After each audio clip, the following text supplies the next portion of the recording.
Salut les Herpers, bienvenue sur la chaîne Reptiligne. Aujourd'hui, je vous emmène chez notre copain Mike Reptile Park pour réaliser un de mes rêves et vous présenter en même temps son super vivarium.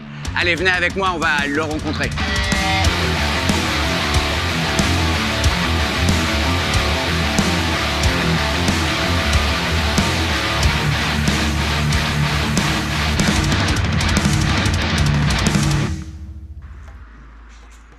Salut Mike, ça va et toi? Tu sais que comme tous les gens qui sont un peu condamnés, parce que bon je t'en avais pas parlé mais ouais j'ai attrapé le coronavirus belge. J'ai bu de la corona et du coup tous les Belges maintenant veulent me zigouiller. Alors avant de partir, je me suis dit je vais réaliser mon rêve et aller me baigner avec les alligators. Et il se trouve que Mike, ici présent, a des alligators. Ouais, chez Mike Reptile Park, on a des alligators. Et vous allez voir, on n'a pas que ça, parce qu'on a plein d'espèces géniales. Donc on va vous présenter, mais on va se faire une spéciale alligator puisqu'on va pouvoir carrément rentrer dans le bassin et faire de l'entretien. Et Mike va nous montrer un petit peu tout ce qu'il fait comme training avec ses animaux. C'est ça. C'est parti, on se met en tenue. Hein mon ticket? Oh, vas-y, on reste qui comme au métro. Oh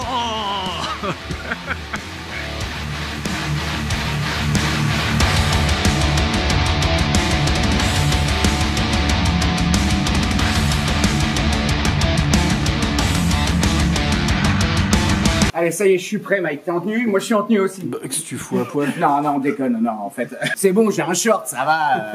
Il y a deux périodes importantes à distinguer. Il y a les moments de nourrissage qui sont des moments dangereux, puisqu'il y a de la nourriture en jeu. Et puis, il y a les moments d'entretien. Tout ça, on va pouvoir le faire sans aucun danger, parce que depuis le départ, à chaque fois qu'il y a un entretien, il a toujours été fait avec cette combinaison. Et en fait, mes animaux ont totalement assimilé que dès qu'il y a cette combinaison, il n'y a pas de nourriture. Et de ce fait-là, ça nous permet de faire beaucoup plus de choses, ce que vous allez découvrir. Voilà, sans aucun danger, tu vois. Donc il a la combinaison qui ne craint pas, où les animaux savent. Et moi, j'ai la combinaison qui craint. Où les animaux ne le savent pas du tout et ils peuvent penser que c'est une jolie cuisse de poulet. Donc je vais rentrer en premier, je vais dans l'eau. Dès que je suis dans l'eau, je te dis que tu peux venir, c'est une mesure de sécurité qu'on intègre.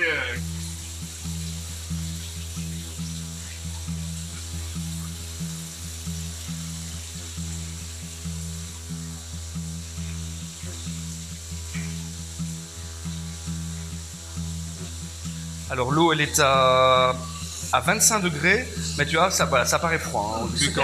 Voilà. Les alligators, c'est comme les êtres humains. Ils peuvent avoir des personnalités totalement différentes. Il y a mon mâle et ma femelle. Mon mâle, c'est le plus calme. Ça veut dire que c'est celui qui, généralement, quand on fait le nourrissage, respecte le plus les consignes.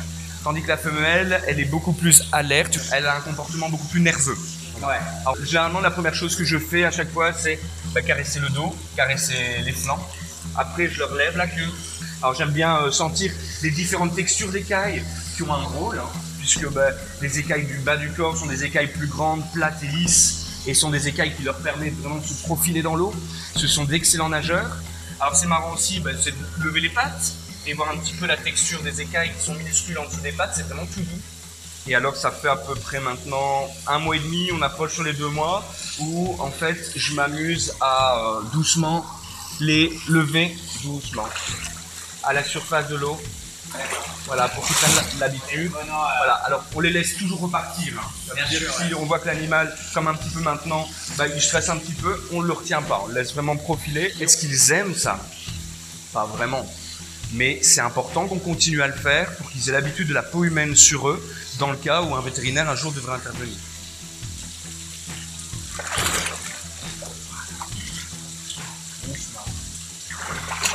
Comment il s'appelle?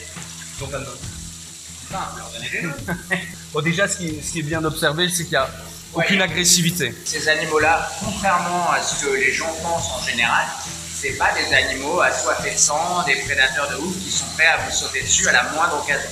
C'est des animaux comme les autres qui ont peur de l'homme la plupart du temps. Il n'y a que dans certaines circonstances, avec des très gros animaux, effectivement, il peut y avoir des réflexes de prédation et tout ça. Il faut toujours être prudent, mais à la base, c'est pas des animaux qui sont là pour vous tuer en aucun cas.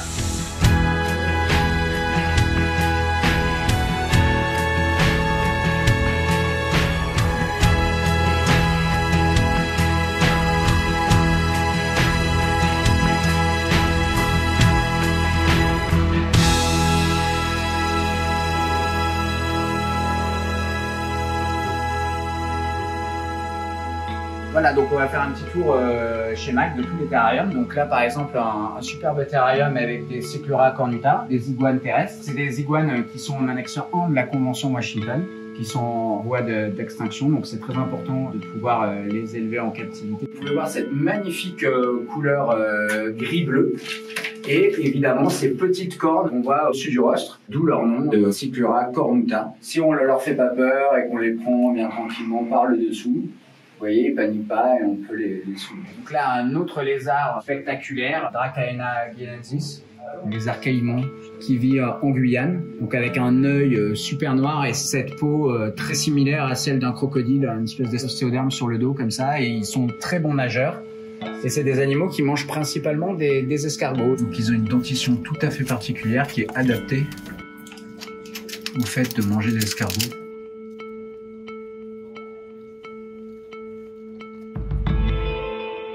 Donc là, c'est l'enclos des caïmans de Cuvier, donc les Paléosuchus. Donc il y a deux femelles qui sont dans l'eau. Là, il y en a une qui est sous la cascade là-bas. Et le mâle se cache sur la partie sèche. Lui, apparemment, il sort plutôt la nuit. C'est ça. Alors là, on est avec Mike dans l'enclos des Paléosuchus palpebrotus, donc des caïmans de Cuvier. Quels sont les contrôles qui sont faits de manière hebdomadaire? On a l'eau du bassin qui part vers l'extérieur du bâtiment et qui rentre dans un bâtiment extérieur où il y a une filtration et l'eau, elle va revenir au sein de l'enclos par la cascade que vous pouvez observer là-bas. Et donc l'eau, elle est une température constante de entre 25 et 26 pour les caïmans nains, alors que dans l'air, on va avoir une température qui va se situer dans les 27 à 28 degrés. Il y a différents points chauds, hein. Les animaux peuvent sortir pour s'autoréguler sous les points de lampe basking spot ou vapeur de mercure. Et comme tu m'avais expliqué, en fonction des moments de la journée, ils peuvent avoir un comportement plutôt aquatique et être dans l'eau, et à d'autres moments de la journée plutôt sur le sol. Ils ne sont pas plus aquatiques que terrestres, c'est vraiment middle. Les études qui ont été faites sur le terrain, notamment à notre ami Olivier Marquis, qu'on salue, ont vu qu'il passait beaucoup de temps sur la Terre. C'est ça. Donc d'où l'importance d'avoir une partie terrestre qui soit quasiment aussi grande que la partie aquatique. Totalement. Là par exemple, on va pouvoir observer que les deux femelles sont dans la partie aquatique. Mais le mâle, mon mâle reproducteur qui fait 1m50, la journée, il la passe sous sa cachette. Vous voyez, au niveau de la plateforme, le dessous, c'est vraiment une caverne. La nuit, il défend sa structure. C'est la nuit qu'ils vont s'ouvrir essentiellement aussi. Donc là, sur la plage, on a des spots qui font à la fois des infrarouges, donc de la chaleur, des UVA et des UVB. Donc, au niveau des paramètres, on va les vérifier. On a au niveau du sol plus ou moins 27 degrés. Alors on va avoir un point chaud qui est assez important, hein. Si on regarde ici, c'est le point le plus chaud de la structure, qui va jusqu'à 40 degrés. Hein. Et on a des femelles qui en fin de journée, vers 17-18 heures, peuvent passer plus d'une heure là en dessous. Hein. C'est ça, c'est probablement pour emmagasiner un maximum de chaleur en prévision de la nuit, où forcément la nuit, tout est éteint bien sûr. Mike. Voilà, c'est ça. On va travailler aussi avec des basking spots, hein, c'est ce que vous pouvez voir, qui sont branchés sur un dimmer géant. En gros, un dimmer, c'est un thermostat qui va envoyer plus ou moins de puissance, c'est hyper important. Et donc aujourd'hui, c'est un moment bien particulier pour toi puisque tu as eu ta première naissance de crocodilien d'Afrique de l'Ouest. Voilà, des Osteolemus tetraspis. C'est un animal qui est protégé parce que il est victime dans la nature de la viande de brousse et de la destruction d'une partie de son habitat. Et alors ici, avec le cri du crocodile. Trop mignon. Et donc quand ils angoissent un petit peu, ils font ce cri pour appeler leur mère à la rescousse. Et donc là, tu lui as ramené des petits souriceaux. C'est ça, donc quand ils naissent, que ce soit les caïmans ou les crocodiliens, ils vont essentiellement manger des petits insectes. Ils peuvent commencer aussi à manger des petits rongeurs. Alors nous, on donne des proies qui sont fraîchement tuées. Il va pas le prendre en direct. Hein. Ils disent que là, il a plus peur qu'autre chose. Ouais, là, en plus, on vient juste de le manipuler. Surtout la nuit. Et les proies fraîchement tuées, ça permet qu'ils se nourrissent de proies bien riches en vitamines. Donc là, on va aller voir l'enclos des adultes. Donc en fait, c'est une espèce qui vit aussi bien dans l'eau que sur Terre. Oui. Moi, c'est ce que je peux observer également avec les paléos, c'est qu'ils vont passer autant de temps sur Terre sous leur cachette qu'au niveau de la partie aquatique. Ça, c'est une certitude. Donc, on conseillera toujours d'avoir au moins 50% surface sèche et 50% terrestre, 50% aquatique. Exactement. Ouais. Super cool en tout cas. On voyait des installs qui sont à la fois techniquement très bien conçus et en même temps très joli. Parce que chaque pierre a été posée à la main par cet homme. Et quelques collègues, ouais. Ils étaient 4 au total. Là, on est devant l'enclos des alligators. J'ai remarqué que sur les murs de tous tes terrariums, il y avait un très joli parement en... C'est ça, c'est de la vraie roche. L'installation de vraie roche du parc, 4 personnes de travail, 6000 heures. 6000 heures de travail. En fait, ils ont tout posé eux-mêmes. C'est vraiment un projet d'un passionné, un rêve. Je suis passionné depuis que j'ai l'âge de 13 ans, j'en ai 37 maintenant. Et j'ai commencé à travailler professionnellement dans ce secteur en 2000. Ouais. Donc il y a quand même maintenant 20 ans. On arrive sur le terrarium des Macréis, un varan arboricole proche des Prasinus. C'est exactement la même morphologie en un peu plus grand. Il vit sur l'île de Batanta uniquement. Il a été découvert il n'y a pas très longtemps, vers 2001. Un œil un petit peu rouge, une couleur bleue, surtout ce qui est quand même vraiment très rare dans la nature, chez les reptiles. Il y a très peu de reptiles bleus finalement, et particulièrement chez les varans, c'est le seul varan qui est bleu. Donc c'était vraiment très impressionnant la première fois qu'on en a vu. Je pense que toute la communauté des passionnés de reptiles et notamment des amateurs de varans, voilà, moi je me rappelle, on était tous comme des fous. Là, un enclos à ciel ouvert. Ça pique. On est rentré carrément dans l'enclos des tortues charbonnières. Alors celles-là, vous en verrez pas souvent en France puisque elles sont présentes aussi sur le territoire de la Guyane. Donc il faut être titulaire d'un certificat de capacité pour les avoir. Donc c'est un enclos où les gens peuvent voir par-dessus la barrière. Et à l'intérieur de cet enclos, il y a un autre enclos. C'est une version miniature de l'enclos à Caïmans, les Paléosuchus qu'on vous a montré tout à l'heure avec Mike. Alors vous voyez, il n'y a pas de triche. C'est vraiment Mike qui fait les vitres. Parce que, je sais pas si vous avez remarqué, mais c'est ultra propre. Les vitres sont nickel, on a l'impression qu'il n'y en a pas, elles sont hyper propres. S'il y a des femmes qui cherchent un homme et qui adorent faire les vitres, il est là avec nous, Mike. Il n'y a aucune condensation sur les vitres, alors qu'en fait, on a une atmosphère qui est chaude avec de l'eau. Donc très souvent, dans certains vivariums, on voit de la condensation. Comment t'as fait? Déjà, il y a très peu de ventilation au sein de mes structures. Donc on voit que les vitres, elles démarrent du petit muret, ça va jusqu'en haut. On a une ventilation, des grilles de ventilation uniquement au port d'accès.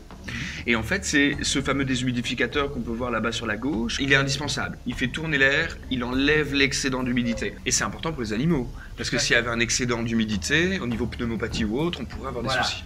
Donc là, on est en plein entretien là, de l'enclos des anacondas verts. Les anacondas, souvent, avec tous les préjugés, les films et tout ça, on a toujours l'impression que c'est des animaux hyper dangereux quand on va ça mordre et tout ça. C'est pas forcément vrai. Et notamment, les vers sont souvent assez cool. Les vers sont plus cool que les jaunes. Voilà, ouais. Parce qu'il y a deux espèces d'anacondas, Eunectes murinus, donc le vert, et Nauteus, le jaune, qui est plus petit. Plus aquatique encore. Plus aquatique. Et surtout beaucoup plus agressif. Ouais, enfin voilà, il est un petit peu plus vénère. Alors ça, c'est un magnifique boa. Ça, c'est boa constrictor occidentalis. Donc un boa constrictor qui vit uniquement en Argentine. Et c'est le seul boa constrictor qui est en annexe 1. Si vous êtes en France, il faut être titulaire d'un certificat de capacité. Donc c'est des animaux qui sont incroyables en coloration, parce qu'il n'y a aucun autre boa constrictor qui ressemble à ça. Donc ils ont une couleur très foncée, probablement parce qu'en Argentine, il fait beaucoup plus froid. Et que ça leur permet de capter un peu plus les infrarouges. Et il y a un changement autogénique qui est important, c'est-à-dire que quand ils sont jeunes, ils sont vraiment roses sur les côtés et gris. On va dire ils n'ont pas ce même contraste, il y a quasiment pas de blanc. Et quand ils grandissent, ils ont vraiment ce contraste noir et blanc qui arrive. Voilà, regardez cette tête incroyable. Quand même superbe. Superbe. Moi, j'ai toujours adoré cette espèce. Et il faut le dire, hein, c'est aussi une espèce de boa constrictor qui est assez difficile à reproduire en captivité, probablement parce que là où ils vivent, il y a quand même des changements de saison plus prononcés, des changements de température plus prononcés qu'en Amérique du Sud, plus haut, en Colombie, etc. Et c'est vraiment un magnifique boa. Regardez le dessous du corps comme ça, chamarré superbe. Alors d'abord j'ai travaillé pour une animalerie qui n'existe plus, c'était Anima Bonsecours, occupé du secteur reptile. Et puis en 2007, j'ai créé ma propre structure dans le centre-ville de Tournai. Et bouger nous a permis d'avoir une surface plus grande et de développer un parc zoologique, donc un reptilarium en plus de la surface. Donc là actuellement tu as à peu près combien d'espèces différentes de reptiles? Alors ça c'est, je pense que dans le parc on doit être à peu près à 40 espèces, 45 espèces. Et après avec le magasin forcément il y en a plus. Bien sûr, parce qu'au Suède tu as une partie magasin. Donc voilà. Ça, c'est aussi un truc assez exceptionnel que vous ne verrez pas en France, puisqu'en France, il est impossible, malheureusement, d'avoir une partie animalerie. et une partie zoo. Je le déplore parce que j'aurais bien aimé faire un concept comme ça. Franchement, j'ai visité depuis que je suis tout petit un paquet de vivariums. Mais j'adore venir chez Mike parce que à la fois on voit que les animaux sont très bien entretenus et que techniquement ça tient super bien la route, mais c'est aussi très cosy, très reposant. J'aime bien, c'est hyper design, c'est épuré, c'est vraiment beau. Mike est un passionné et il n'est pas avare d'expliquer aux gens voilà comment vivent les animaux, comment on les élève, etc. Donc c'est toujours un plaisir de venir le rencontrer. J'ai réalisé mon rêve, me baigner avec des alligators. On a pu avoir un peu d'interaction avec eux et tout ça. Ça a marché nickel, en plus la femelle au top. N'hésitez pas à venir visiter le parc de Mike. On se retrouve bientôt pour de nouvelles aventures. Avec plaisir. Avec plaisir. Salut les amis. Merci. Salut Mike. Ciao.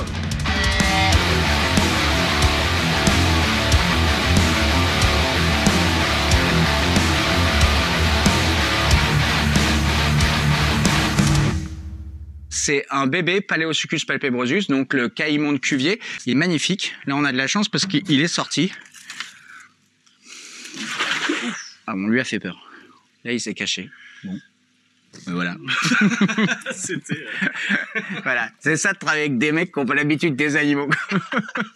Ils vont trop vite. Ils font du bruit et ça se cache. Bon, on reviendra le voir. Oh putain, en plus ça sonne et tout.